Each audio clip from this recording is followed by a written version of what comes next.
Ida dan ibunya sedang duduk di ruang tunggu terminal bus, menunggu kedatangan bus yang akan mereka tumpangi. Ketika berada di tempat umum, seperti di terminal bus atau di stasiun kereta yang ada di Indonesia, kita akan melihat dan bertemu dengan banyak orang dari berbagai suku bangsa dan memiliki pekerjaan yang berbeda-beda. Situasi ini terjadi karena Indonesia merupakan negara yang memiliki pluralitas suku bangsa dan pluralitas dalam pekerjaan. Agar dapat lebih memahaminya, mari kita simak pembahasannya berikut ini. Pada pembahasan-pembahasan sebelumnya, kita telah mengetahui mengenai pluralitas agama dan pluralitas budaya. Pada pembahasan kali ini, kita akan mempelajari mengenai pluralitas masyarakat Indonesia lainnya, yaitu pluralitas suku bangsa dan pluralitas pekerjaan. Pluralitas suku bangsa.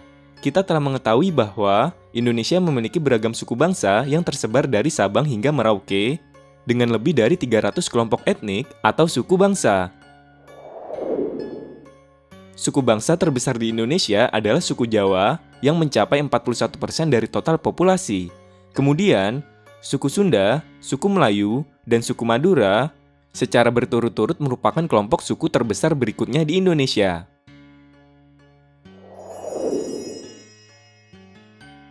Berdasarkan sejarah nenek moyang bangsa Indonesia, suku bangsa ini berasal dari berbagai ras di dunia yang bermigrasi ke wilayah Indonesia. Misalnya, ras Proto-Melayu, ras Deutero-Melayu, ras Veda, dan ras Melanesoid yang kemudian berkembang menjadi berbagai suku bangsa yang ada saat ini.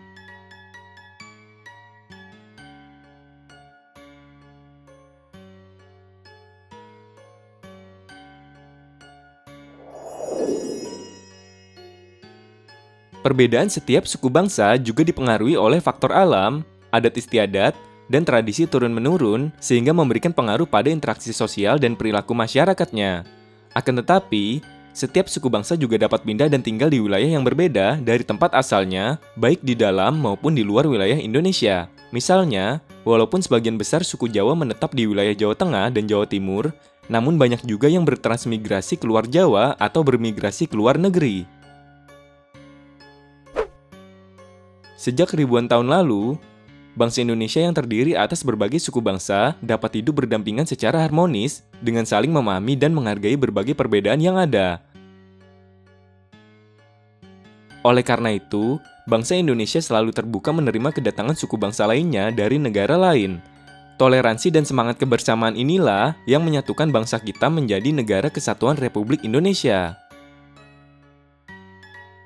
Toleransi dan semangat kebersamaan juga terlihat dalam susunan pemerintahan dan perwakilan rakyat Indonesia, seperti anggota Dewan Perwakilan Rakyat dan Dewan Perwakilan Daerah yang terdiri atas berbagai suku bangsa. Sikap terbuka bangsa Indonesia juga terlihat dari terjadinya asimilasi antar suku bangsa, misalnya adanya pernikahan beda suku bangsa, baik antara sesama bangsa Indonesia maupun dengan bangsa asing. Pluralitas pekerjaan. Selain pluralitas suku bangsa, kehidupan masyarakat Indonesia juga memiliki pluralitas dalam bidang pekerjaan. Pekerjaan merupakan salah satu bentuk kegiatan ekonomi yang dilakukan masyarakat untuk memenuhi kebutuhan hidupnya. Secara umum, pekerjaan terdiri atas dua sektor, yaitu sektor formal dan sektor non-formal. Pertama, sektor formal. Pekerjaan sektor formal merupakan pekerjaan yang dilakukan oleh pelaku usaha resmi, baik pemerintah maupun swasta, misalnya guru, aparatur sipil negara, dan karyawan swasta. Seseorang yang bekerja di sektor formal terikat langsung oleh sistem yang berlaku sehingga harus bekerja sesuai dengan aturan yang berlaku, misalnya aturan jam kerja dan aturan kenaikan jabatan. Kedua, sektor non-formal. Pekerjaan sektor non-formal merupakan pekerjaan yang dilakukan oleh pelaku usaha individu secara mandiri sehingga sifatnya tidak resmi, misalnya petani, pedagang, seniman, dan pelaku usaha mandiri lainnya. Seseorang yang bekerja di sektor non-formal bekerja secara mandiri sehingga tidak terikat oleh aturan sektor formal. Misalnya, seorang pedagang warung dapat membuka atau menutup warungnya tanpa harus mengikuti aturan jam kerja. Semua pekerjaan sektor formal maupun non-formal merupakan pekerjaan mulia selama memberikan manfaat bagi orang itu sendiri maupun orang lain. Oleh karena itu, semua pekerjaan bersifat mulia dan tidak ada pekerjaan yang lebih tinggi atau lebih rendah derajatnya dari pekerjaan lain. Selain itu, Kedua sektor pekerjaan tersebut juga saling membutuhkan dalam memenuhi kebutuhan kehidupan sehari-hari.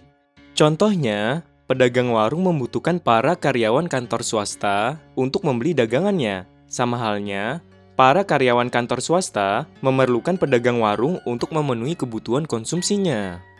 Demikianlah pembahasan mengenai pluralitas di masyarakat Indonesia yang terdiri atas pluralitas agama, pluralitas budaya, pluralitas suku bangsa, pluralitas pekerjaan, dan pluralitas bahasa. Sebagai negara dengan masyarakat yang beragam, berbagai pluralitas tersebut akan memberikan manfaat bagi bangsa dan negara apabila dikelola dengan baik. Misalnya pada bidang bahasa, bahasa daerah yang beragam di Indonesia dapat memperkaya perbendaharaan kata bangsa Indonesia yang pada dasarnya menggunakan bahasa Melayu. Bahasa daerah yang diserap ke dalam bahasa Indonesia pada akhirnya memberikan perbedaan dengan bangsa lainnya yang juga menggunakan bahasa Melayu, misalnya Malaysia. Selain itu, potensi keragaman budaya masyarakat Indonesia juga memberikan keuntungan dalam sektor pariwisata. Beragam adat istiadat dan tradisi masyarakat Indonesia yang berbeda-beda juga dapat dijadikan sebagai objek pariwisata dan mendatangkan devisa bagi negara. Oleh karena itu, pluralitas masyarakat Indonesia harus terus dijaga demi kemajuan bangsa dan negara.